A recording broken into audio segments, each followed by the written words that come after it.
meus amores, tudo bem?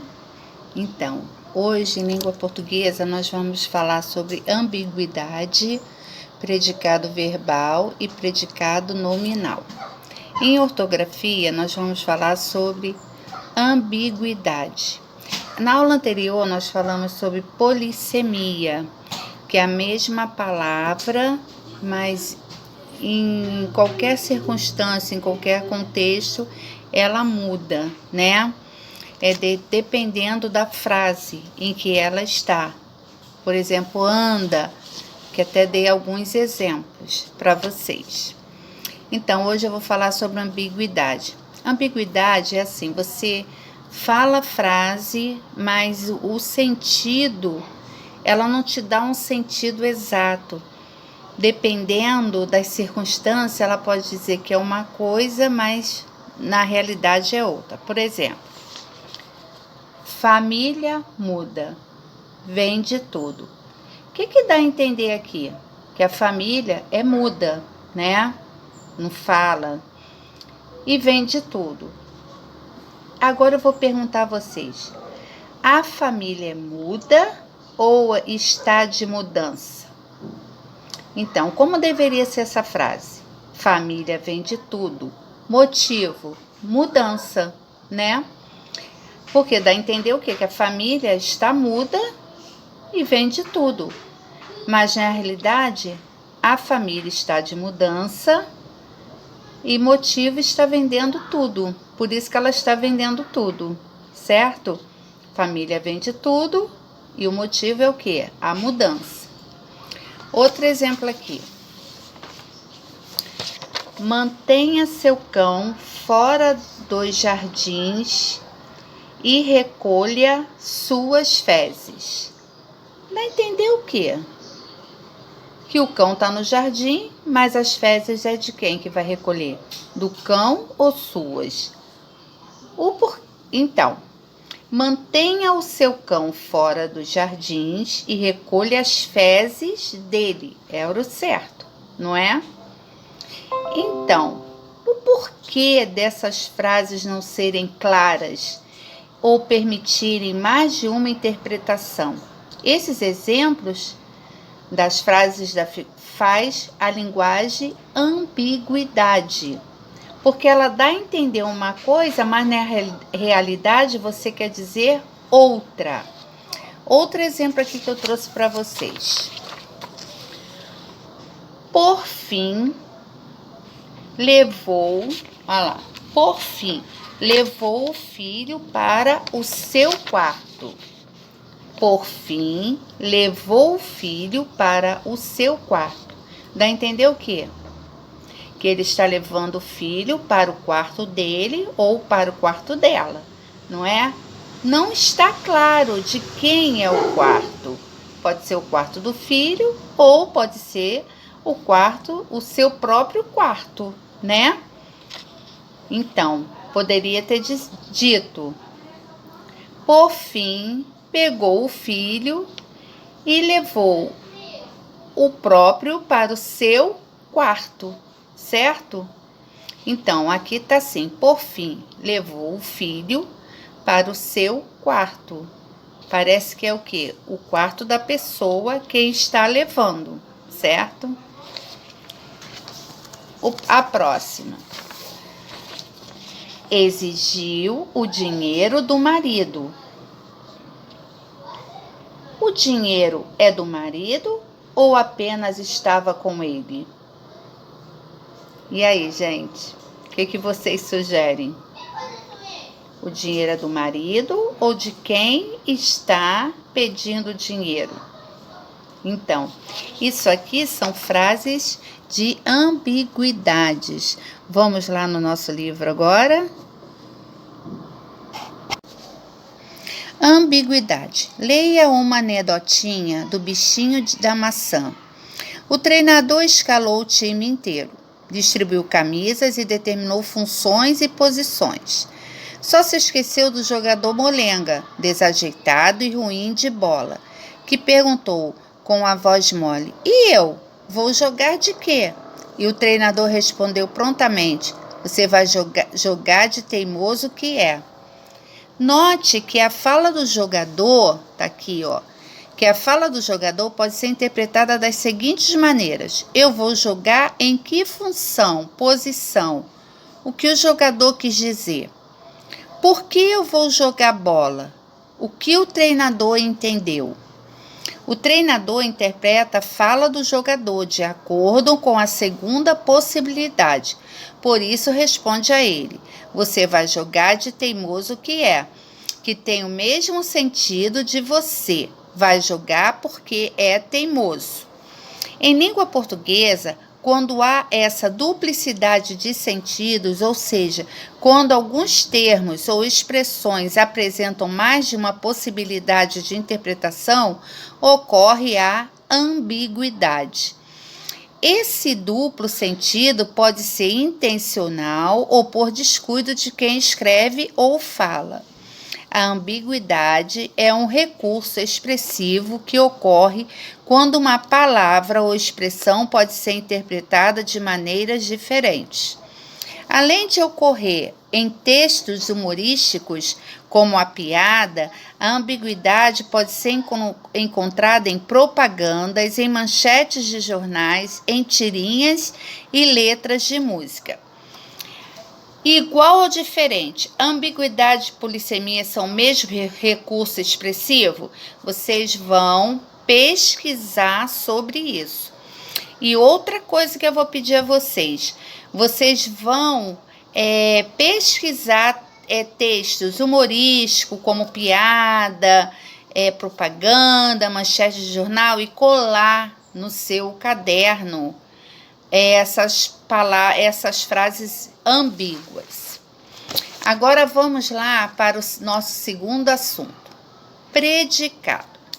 Lembra que eu falei que o sujeito, que para nós encontrarmos o sujeito, nós fazemos pergunta ao verbo.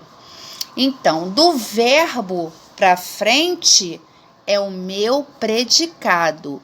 E do verbo para trás é o meu sujeito. Vamos lá. Predicado. Na unidade 5, você iniciou o estudo dos termos da oração e aprendeu que o sujeito é o termo sobre o qual se faz uma declaração. Nesta unidade, esse estudo é aprofundado com base na identificação, na definição e na classificação do predicado, que também é um termo essencial da oração. Lê as orações a seguir. O treinador escalou os melhores jogadores. O treinador e o jogador são teimosos. Para analisar os termos essenciais da oração, deve-se primeiramente identificar o verbo. Identifique os verbos da oração 1 e circule-os. O treinador escalou os melhores jogadores. Claro que o verbo é escalou. E na segunda oração o treinador e o jogador são teimosos. Quem são teimosos? O treinador e o jogador. Então, são é o verbo na segunda frase. Na primeira, o treinador escalou os melhores jogadores. Quem escalou os melhores jogadores? O treinador. Então, o verbo é escalou. Encontrado o verbo, fica fácil identificar o sujeito. Basta fazer a pergunta, o que ou quem, antes dele. A resposta a essa pergunta corresponde ao sujeito. Responda ao que se pede. Qual é o sujeito da oração? Classifique o sujeito e aponte seu núcleo. Vou falar da primeira frase, tá? Na segunda vocês irão fazer sozinhos. O treinador escalou os melhores jogadores. Quem escalou os melhores jogadores? O treinador. Então, o treinador é o meu sujeito simples. E quem é o núcleo desse sujeito? Treinador, tá? Na próxima, qual é o sujeito da oração? Classifique o sujeito e aponte seu núcleo, tá bom? Vocês vão ler a segunda frase, vão retirar o sujeito, classificar e dizer quem é o núcleo do sujeito. Identificando o sujeito que está na oração, corresponde ao quê? Ao predicado. Observe. Observe aqui. O treinador escalou os melhores jogadores. Quem escalou os melhores jogadores? O treinador. O treinador é o meu sujeito simples. Escalou os melhores jogadores é o meu predicado. O treinador e o jogador são teimosos. Quem são teimosos? O treinador e o jogador. Então, o treinador e o jogador é o meu sujeito composto, porque é composto de quantos sujeitos? 2 sujeitos, treinador e jogador. São teimosos é o meu predicado. O predicado é o termo da oração que indica a declaração sobre o sujeito. Vocês vão marcar aí com marcador de texto, tá bom? E o predicado, ele pode ser classificado em verbal e predicado nominal. Do mesmo modo que existem diferentes tipos de sujeito, existem também diferentes tipos de predicado. O tipo de predicado depende do processo que o verbo indica, estado, ação ou fenômeno da natureza. Vamos para a próxima. Leia as seguintes orações. Os jogadores estão cansados. Não jogamos ontem. Choveu na hora do jogo. Agora, complete as afirmações a seguir com as palavras ação. Ação é aquilo que nós praticamos. Estado é como nós estamos nos sentindo. E fenômeno da natureza é tudo o que acontece. Choveu, relampejou, né? Trovejou. Esses são os fenômenos da natureza. Então, você vai falar, o verbo estão indica o quê? Estado, ação ou fenômeno da natureza? Jogamos, estado, ação ou fenômeno da natureza? Choveu, estado, ação ou fenômeno da natureza? O predicado dos verbos que indicam estado é classificado como predicado nominal. O predicado dos verbos que indicam a ação ou fenômeno da natureza é classificado como predicado verbal. Vocês vão marcar aí de o predicado até predicado verbal. Observe outra oração aqui. Os jogadores estão cansados. Quem estão cansados? Os jogadores. Estão é o estado que eles se encontram, certo? Então, é o quê? Predicado nominal. Prestando atenção, o predicado nominal, na frase, ele se encontra como verbo de estado. Olha só, nas orações com o predicado nominal, o sujeito não pratica ação nenhuma. Ele é o ser a quem se atribui um estado.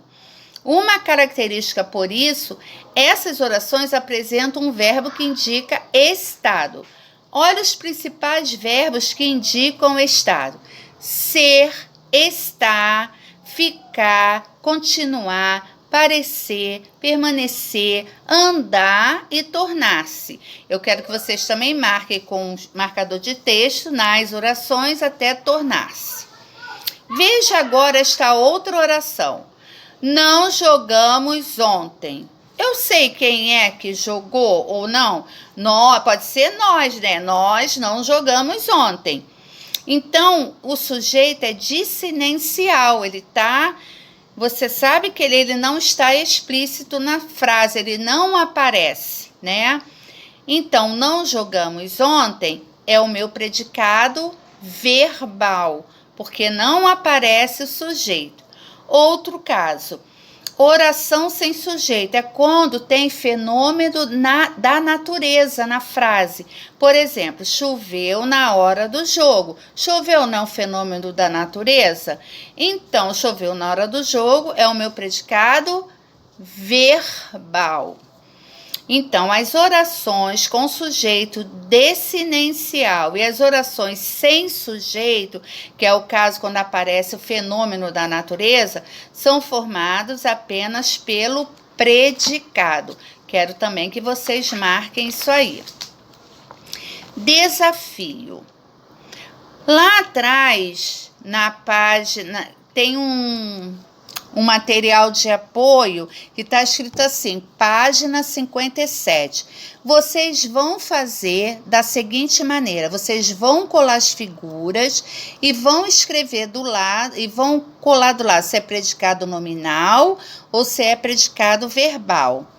Tá lá atrás no material de apoio.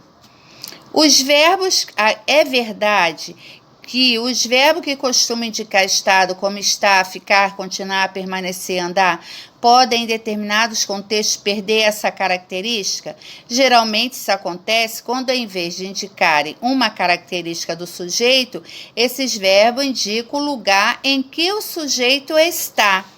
As duas orações a seguir. Joãozinho ficou contente com o chocolate. Joãozinho ficou na escola. A oração 1 tem predicado nominal e a oração 2 tem predicado verbal, apesar de apresentarem o mesmo verbo. Isso é verdade ou é mentira? Claro que é uma verdade, né? Se comparar as duas orações.